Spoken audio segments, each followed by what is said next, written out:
Thank you for joining us today, and welcome to Small Town Big Business Podcast, the podcast about doing big business in small towns. I'm Jennifer Olson, and I'm the Director of Business Development for the City of Marion. And I'm Deb Barnett, Executive Director for Southern Illinois Now, which is a 17-county economic development initiative to advance Southern Illinois as a great place to live and to work and to do business. And I'm Russ Williams. I'm Director of EThOs. EThOs is a small business incubator, co-working spaces, training and development right here in Southern Illinois and Marion, Illinois. In fact, we have a live audience today in an off location. Yeah. We have the pleasure of being away from EThOs this morning. We're in the foundation room on the square next to Granny Puckett's Cupcakes, and we want to thank the owner of the building, Jeff Mayer, and also the owner of Granny Puckett's, Tammy Chandler, for making this possible today. And of course, we want to thank our sponsors for sponsoring the Small Town Big Business Podcast, and that includes Arcadia Wealth Group, Black Diamond Harley Davidson and RV, Fowler Heating and Cooling, Swinford Media Group, Watermark Auto Group Foundation, and our producer, Union Street Arts. And you can find the Small Town Big Business Podcast on your favorite podcast app, whatever it may be, Podbean, Spotify, Apple, Amazon. You can find us on Facebook. And if you want to see what we look like, you can find us on YouTube. But the important part is make sure that you subscribe so you don't miss a single episode. And if you're new to Small Town Big Business, we interview business owners and founders about how and why they thrive in small towns across Southern Illinois and right here in Marion, Illinois. But today we're going to take a little bit of a shift. Our guest today helps businesses thrive and succeed, and we're going to learn a little bit more about you today. So, Nick Holdinghausen, welcome. Yeah. Good morning, guys. Good morning. Welcome. So most people know you or recognize you from your role at WSIL, TV personality, and we're going to dive into that here in just a minute and kind of that transition to your new role. But before we do that, I want to peel back the layers a little bit and just get to know Nick. So tell us a little bit about you, growing up, where you're from, your family. Yeah, so I actually am not from Southern Illinois. I grew up in a small town, and I say small town, it's about the size of Marion. But when you grow up in the St. Louis area, you grow up in a larger metropolitan area, it was considered to kind of be a smaller town. Grew up in a smaller town called Festus, Missouri. It's about a half an hour south of St. Louis, so about 2 hours to home from here. And my passion as a kid was always to be a broadcast meteorologist. My parents have videos of me when I was a kid standing in front of the television, doing the weather. So that was kind of always my passion at the time. And it really started from when I was in kindergarten. I had a small tornado actually hit my hometown. And it wasn't like a big tornado, not even a big thing, but I can remember getting ready to get on the bus, and my mom grabbed me off the bus, and we went in the basement and kind of watching, a trampoline going flying behind the yard. About how old were you then? I was probably 5 or 6. Wow. So it kind of piqued my interest in weather. And then as I went throughout school, kind of realizing that, hey, there's maybe actually a career opportunity here. So when I got to high school, I was kind of looking, okay, I can either go into business. My parents owned a small business, and I could either kind of go that route and try to work with their small business, or I can try to do meteorology. And I kind of had an interest in both at the time. But I decided to go and do the meteorology route, and so I went to the University of Missouri, go Tigers, M-I-Z, and then graduated with a degree in soil, environmental, and atmospheric sciences, what my actual degree was in, with an emphasis in atmospheric science. Then I graduated from Mizzou, and my dad actually at the time was trying to encourage me to stay in school for another year or so. Hey, I don't think you're going to have an opportunity to find a job in meteorology, so hey, why don't we stay in school? You can either go be an environmental engineer or do something else. Well, I kind of called him one day and I said, hey, I actually have a job offer. So, and I had a job offer from WSIL to come down here.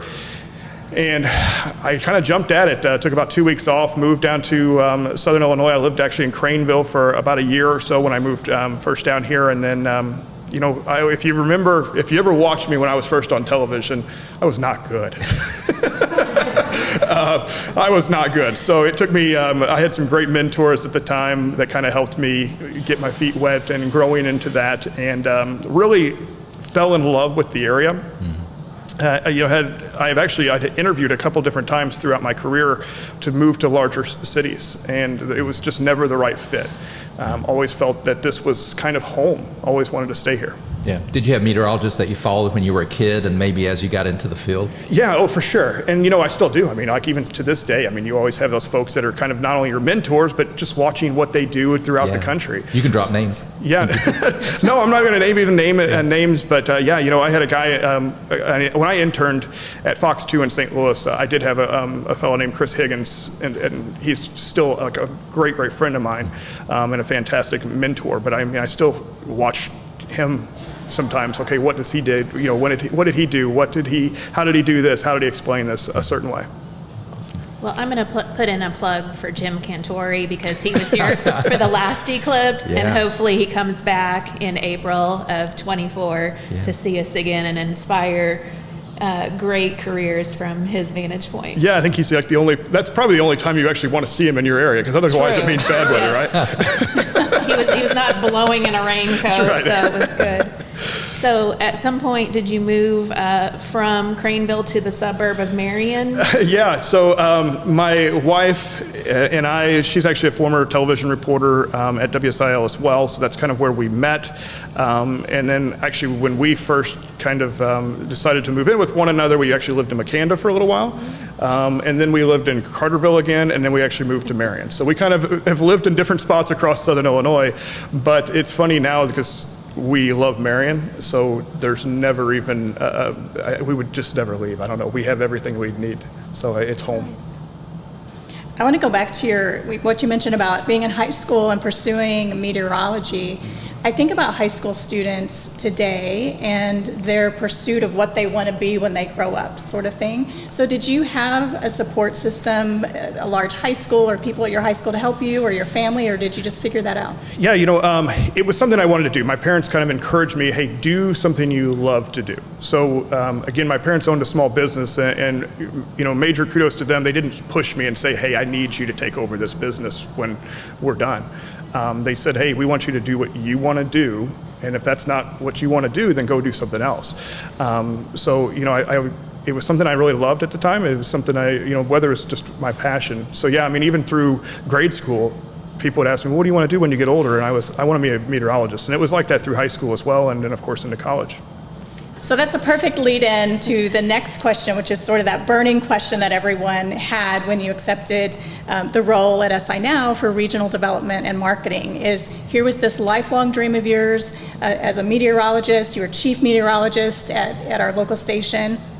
So why the change? What led to that? Yeah, a lot of thought went into it, and to say it was an easy decision would be a lie, because it was not. But I had been kind of looking a little bit around just for a change. You go through, and I was at WSIL for more than 12 years, and you kind of go through and you kind of get into a routine. In addition to that, I had been promoted to be the chief meteorologist there at the time, so then it was kind of like, okay, that was my dream. I wanted to be the chief. Now what? Okay, so kind of looking for some of a change. And then in addition to that, we have two young children. We have a 3-year-old and a 7-year-old. And in addition to looking for a change, it was, okay, what can I do in a career that also makes a difference in my community? And trying to be a little bit more involved in the community. And that kind of is what led to it. So when I saw the job posting, actually, it was just something that seemed like a perfect fit. In what way? Yeah, so a lot of what I did is you think as a meteorologist, and you think of my career at WSIL was kind of focused on weather, but even kind of going back to when I first started, a lot of what I did was actually reporting. So I would work weather for 2 days, and then the other 3 days of the week at work, I would be doing reporting. And a lot of that was getting out and about, meeting some really cool people, getting to see some really cool things in Southern Illinois, getting to travel down all kinds of different roads and routes. But a lot of what I focused on was not hard news. It was a lot of what we call kind of soft news or fluff type news, and news that was a lot of times more geared towards tourism and just trying to promote the area. So I saw this kind of as an opportunity to do that. In addition to that, I think we have a chance right now with what's going on across the area. And even just in my week and a half now full-time with SI Now, it's been really eye-opening to see some of the momentum. We see it kind of on the broad scale, but to see some of the momentum this area has going on, to be a part of that, it really seemed like a great opportunity. I couldn't agree more. Tell us more about the role, what you know about your responsibilities, and what strengths that you bring. Yeah, so again, kind of going back, I think right now so far, a lot of it is trying to promote our region in a positive light. You know, I think that's one of the biggest challenges that we face as a region, and especially in rural America, is when we grow up in an area that even like my hometown, I mean, I still have a negative perception of my hometown, but they're doing some great things there. So then when you come to an area and you're kind of an outsider, or you kind of have an outside perspective, I think you can provide a different perspective and maybe see some of the assets that maybe people take for granted as well. So, you know, we have some amazing, obviously, nature and things like that going on around here. But in addition to that, we've got some great people. You know, one of the things that I've mentioned to Deb a couple of times is just, you know, it kind of goes back to that whole idea that this whole area was built around coal mining. Well, that perception hasn't really changed. In fact, it kind of carries on. So you have this blue collar kind of work mentality, and I think that's a real asset to, you know, companies looking to expand or businesses looking to expand as well. So Deb and I talk about this. It does feel like for the first time in a number of decades, a lot of people are pulling the wagon the same direction. So how do you see yourself plugging in, or what strengths do you bring to the table to help move the region forward? Yeah, you know, I think one of the benefits of working in television for 12 years is, again, it's kind of traveling all over the region and traveling all over Southern Illinois. There's very few communities I haven't been in Southern Illinois. There's a couple real tiny ones that I haven't been in, but you know, I know somebody in every single one of our counties. There are 17 counties. So, and some of those are in economic development. So I think I can kind of, you know, I know those folks. They trust me. I trust them. I know what their roles are in those communities. So I think having that connection and being able to make those connections really is kind of a benefit. Oh, that's 100% a benefit, because so much of the economic activity happens along the 13 corridor and 57, but we need to be inclusive of all counties. And so I think you're right on with your answer. Yeah, I think that's kind of a challenge too, because you're exactly right. We see all the great things that are going on in Carbondale and to Murfreesboro and Marion and Mount Vernon, but I think one of our biggest challenges is going to be expanding that, especially in some of the more rural counties. When you're talking about Hardin and Pope and Gallatin counties, or even Johnson and Pulaski and Alexander, I think that's going to be a big challenge, because I think sometimes those folks kind of feel left out or forgotten about. So we need to see what we can do to kind of help and lift them up as well. And I'll go back to, for those who don't know or aren't familiar with it, I mentioned a little bit in the opening, but Southern Illinois now, it is a regional initiative, 17 counties, so it's a big footprint to cover. And one of the things that you and I have talked about is you really do know this region like the back of your hand. You know the assets, you know the people, as you mentioned. So what a great fit, and we appreciate you taking that leap a little bit into this this new journey and new adventure. So I want to transition that a little bit then to speak a little bit to what that journey or that leap felt like. So for people who maybe even are starting a business or taking another career change leap, talk a little bit about that. Yeah, so for those that know me, and if you spend a lot of time, I'm very conservative in the way I think a lot of times. So it was a huge leap, a little bit of a scary jump, because again, you know, to have a stable career or a field that you've had a lot of success in, to now all of a sudden I'm transitioning to a field where I'm going to have to learn. I mean, but I think that's kind of also the thrill of it, and it provides a little bit of adrenaline, is to constantly be willing to learn and change and adapt. And I think that, you know, I think that especially if we can continue to do that throughout life, you can really make yourself kind of a more marketable person, and just kind of benefit yourself to continue to learn. Was it scary? Yeah, it's still scary. So I'll take people behind the scenes a little bit, because when you interviewed and we got to the point where we were making you the offer, there were more than one time when I came in and said, okay, we're sure, but are you sure? Yeah. Like, this is a big jump. And every time you'd say, don't worry, I'm sure. Yeah, you know, and I have to I have to thank my wife, to be honest. She's been full on support throughout the entire thing as well. And yeah, no, it's still a scary thing, but yeah, it just felt like it was the time to do it and the right move to make. Yeah. But you bring wonderful strengths and connections to this role. How do you see that? What tools do you think you'll be using?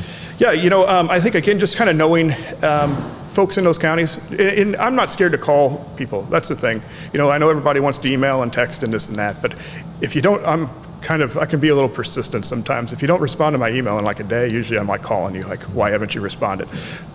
So I think that kind of is something I excel at, and to be honest, I think that it's a good thing as far as just being able to, especially when you're talking in going back to some of those more rural counties, it's you have to talk with people.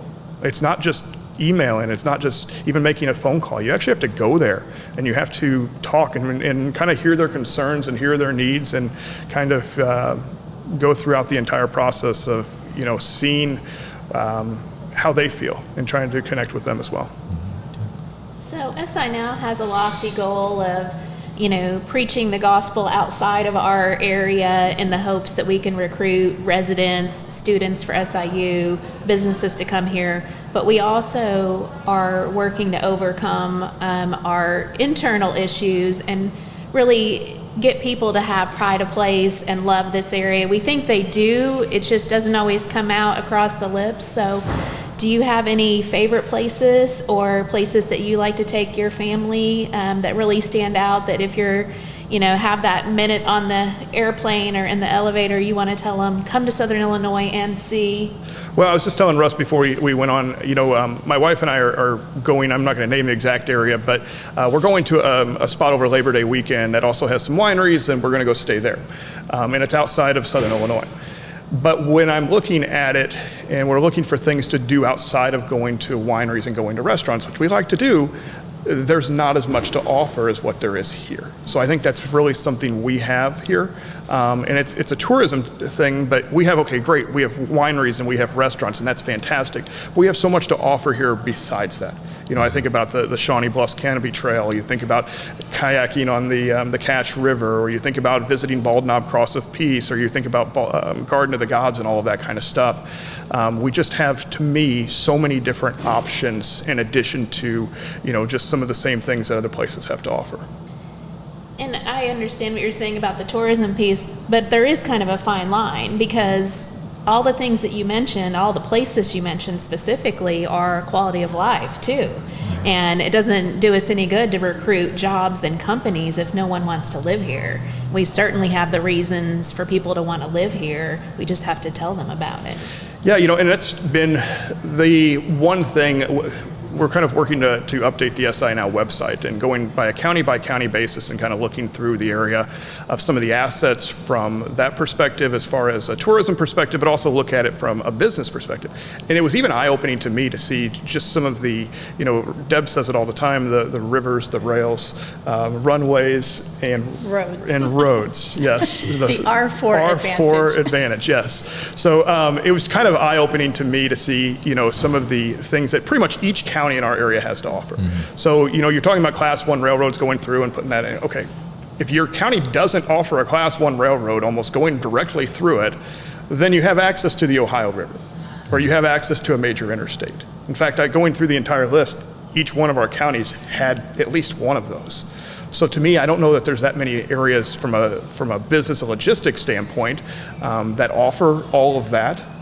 In addition to, you're talking quality of life. We have a fantastic life living here in Marion, of course, but even just going outside of that, hey, if we want to go on a hike, we can go on a hike, you can go right down to the Rocky Bluff Trail here in Crab Orchard National Wildlife Refuge and see a 30-foot tall waterfall, and you're only 5 miles off the main highway. So I don't think there's that too many spots that can offer that as well, especially not in the Midwest. And I think we take a lot of that for granted. I know that you and Hillary like to travel, and I think it takes some getting out of town and traveling and going to places. In fact, we recently bumped into you guys on the Chicago River, on the same weekend.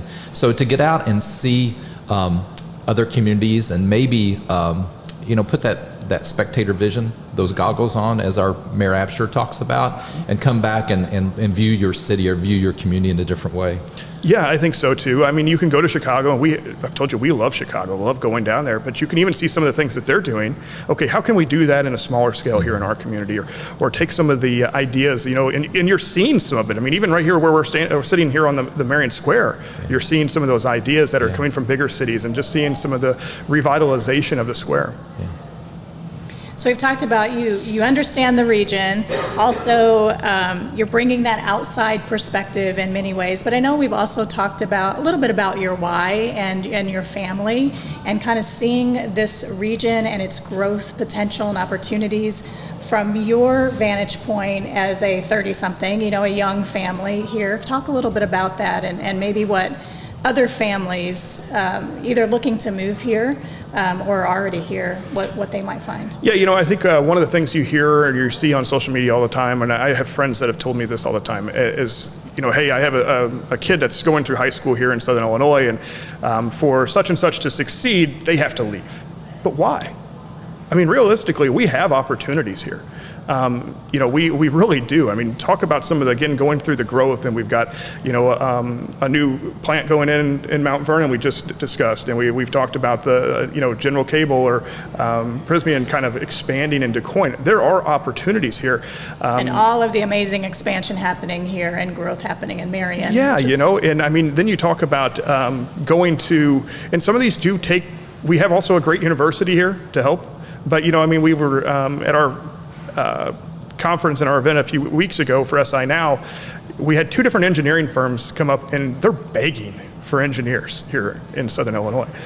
We have a lot to offer. We have a low cost of living, things like that. To me, if you're really looking for a place to make it, to have a family, to feel safe, to, again, low cost of living, to have an opportunity, you can make a good living here. There's a lot of opportunity for that as well.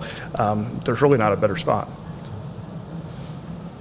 So I like that you mentioned Persimmon and Manor Polymer that are coming, because they may not be household names like Pepsi, Mid-America, or Compaq, or some of the names that we know. And I think that is incumbent upon all of us, and definitely our business owners, to figure out how to plug into the education system earlier.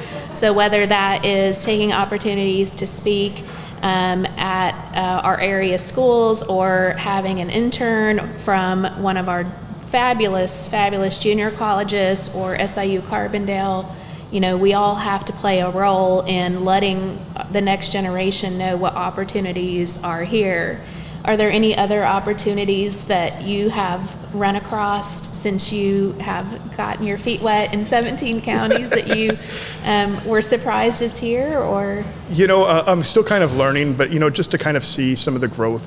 One thing I would tell the people of Southern Illinois is that they are in good hands.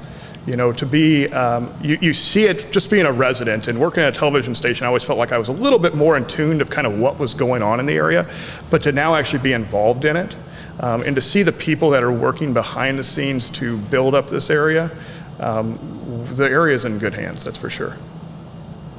And I'll just follow that, and it kind of goes back to my previous question. How important is it for you to be involved in that and to help pave the way, especially as a father, as a husband, as for your own family? Yeah, I mean, it's what drives me every single day, right? I mean, that's kind of what makes you get up in the morning and get going, is making sure that you can make a difference in your community, have an opportunity for your kids to grow up here. And whether they decide to grow up here or not, you still want them to have the opportunity to do so. So that's kind of what gets you going every day. And how does SI Now, how do they relate maybe with a smaller business person, or even the entrepreneur who wants to start a business? Yeah, I think that here's been another thing that's been eye-opening the last week and a half. When I think of economic development, and I think of I think of a huge factory coming in, all right? I think of, okay, well, this is going to be a factory that comes in with 1,000, 2,000 jobs, and they're going to build on 150, 300 acres, whatever it is. But I think one of the things that I've already learned is that our sweet spot here in this region is not necessarily to bring, it's very difficult to get those, and those are kind of small sample size type events. So if we can really try to bring in some of the small to medium sized companies, and then we kind of lift them up, build them, let them expand, I think that's really where Southern Illinois can excel going forward. I'll go back to Manor Palmer. That's a $50-something million investment, and you're talking about less than 100 jobs. But okay, over time, is that going to end up being something that expands into 200, 300, 500 jobs down the road? So I think that really that's where our sweet spot is here in our area, trying to bring business to the area. But then look around. I mean, we've got a tourism industry that has really taken off since COVID hit, right? I mean, and there's a lot of small businesses that I've seen, at least here in the area, starting up as a result of that. So I think there's a lot of opportunity for that. You're talking about, the Contour flights now from Chicago here as well. You're talking, I think we were in a meeting the other day and they're estimating some very large numbers coming from Chicago here. So that provides a lot more opportunity as well for businesses to kind of capitalize on that. I really do think there's a lot of opportunity right now for small business in Southern Illinois, but especially if it's geared towards trying to kind of that service industry and trying to, So, and is SI now looking at partnering with like agencies and organizations that support small business development, like EThOs? Yeah, of course. And you guys provide an awesome opportunity, in my opinion, for younger people to kind of learn how to take on some of those leadership roles and to really kind of take that jump, because it is a scary jump when you're talking about starting up a small business or making a career change. So I think COVID really did two things. One, it inspired a lot of entrepreneurial behavior because people wanted to protect themselves from the shocks of regular employment. And also, I think communities saw that you don't want to put all your eggs in one basket, and really having a number of small businesses in your community is diversification and therefore mitigates your risk of one big company going out. So we appreciate the accolades to EThOs, but what are we missing? How can we better serve our small businesses so we have that diversification and have those opportunities for those who are recently inspired? Yeah, I think that I think Marion's got it going on, to be honest. I mean, Marion's kind of figured it out, right? But we have to be able to kind of spread that wealth, and I say wealth, we have to be able to spread that wealth of knowledge, and we have to be able to spread some of that growth elsewhere as well. So how can we take some of what has made success in Marion, and how can we take that to other communities? As far as trying to partner, there's a lot of unknown out there, I think. So it's definitely going to be a challenge going forward. But I think that also trying to plug into some of these smaller communities to, okay, how can you also take advantage of flights coming into Marion? How can you, and I think of communities, again, Marion's got a lot of economic development folks that are kind of working in Marion, whether it's working for the city or working behind the scenes. But a lot of the other communities don't have that and don't have that support system for some of their small businesses. So I think that's kind of where we could play a role, as kind of helping some of those smaller communities that they may not have the funding or may not have the resources to help some of those. I think that's where we can kind of play a role. And helping connect some of those entrepreneurs or small businesses to the resources, because as you mentioned, we have EThOs, we have the small business development centers. There's just a wealth of knowledge and information and resources that we have available, but so many people either aren't aware of them or just don't know many times that they're free at no cost, those types of things. So I think that's also where we can help fill that gap. Because there are resources out there and we don't want to duplicate those efforts, right? I was also thinking about, you mentioned the bringing in and attracting new business, but we've seen the success here in Marion and other places as far as our existing businesses helping to sort of prop them up and encourage them to expand, whether it's manufacturing, whether it's Route 51 brewery, whatever that might be. So can you talk a little bit about that? Like, what do you see as far as really nurturing our existing businesses here in Southern Illinois and helping them to really grow and expand? Yeah, I think it kind of goes back, at least in my role, I think it goes back to that whole idea. You've got to talk to them. What are their needs? What are some of the things? We had a great conversation in a meeting, last week, where it was a community in Southern Illinois and literally coming up with ideas. Okay, what is this city doing to hold back businesses? What can we do, and how can we bring statistics to their city council, to their mayor, whatever it is, to show that, hey, this is what's holding back business. So like if you eliminate some of these things, maybe what are some of the barriers that they might be able to address? Exactly. So, I think that's definitely a key role as well. Yeah. Shall we open to some studio audience? As we said earlier, we have a live studio audience. They're very quiet and kind this morning. They've been excellent. But you may have a question, and if it's okay with Nick, we'll answer some questions from our live audience. Does anybody have a question for Nick? Be nice. This morning? Nick, we do a lot of podcasting with people that have never been an interview podcast. I don't think we've been with anybody who's been on TV every single day, so that's a little intimidating. But It's actually intimidating for me because when you're on television, all I see is the cameras. You don't think about the audience that's behind you. So, there you go. yeah. Any questions? Yeah. Bill. Bill Swinford from Swinford Publications. Yes, hard hitting questions, here they come. The deal with the last name. How much trouble has that caused you over the years? And where'd that come from? To me, I work at Channel 3, to me it feels like a Bonnie Wheeler thing, but I'm not sure. I'm just curious where it came from. So no, it's funny you asked. So yeah, my last name, so most people do know me as Nick Housen, and then my last name now transitioning to Holdinghausen. Holdinghausen's the legal name, but when I first started actually at Channel 3 back in the day, the CG machine at the bottom actually wouldn't put Nick Holdinghausen, could not fit all the way across there. So my middle name's Gregory, so they actually had looked at changing it to Nick Gregory, but there was already a meteorologist somewhere else in the country named Nick Gregory. Okay. So they were like, well, why don't you just chop your last name in half? There you go. It's kind of honestly been a blessing. It's been okay, especially from a social media type thing and this and that.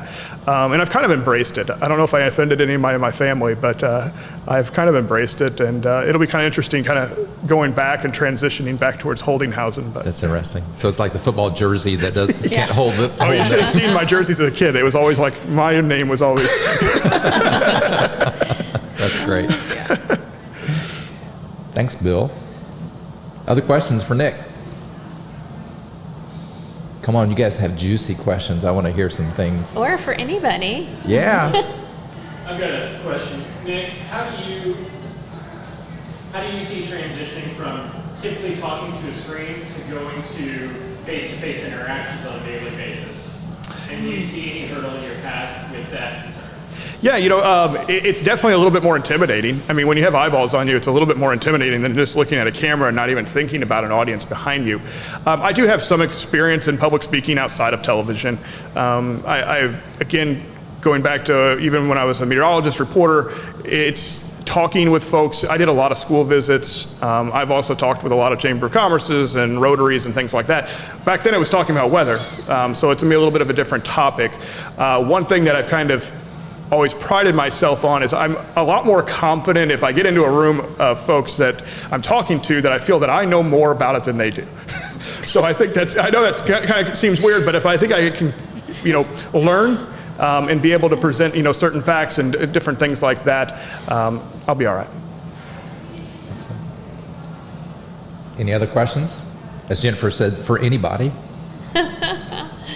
Now, Hillary's being really restrained back over there. This is your chance, Hillary. You can ask. What excites you the most about having Nick on board? What excites me the most about having Nick on board is, and I've said it many times, well, lots of things, but the first thing that came to mind is he is this trusted voice, right? And that's so important for SI Now. It's so important for our region to have someone that people trust and that's going to sort of help carry this work forward. He brings so many great assets, great talents and skills, and even last Friday, so we've already talked about, at the time of this recording, you're about a week and a half in.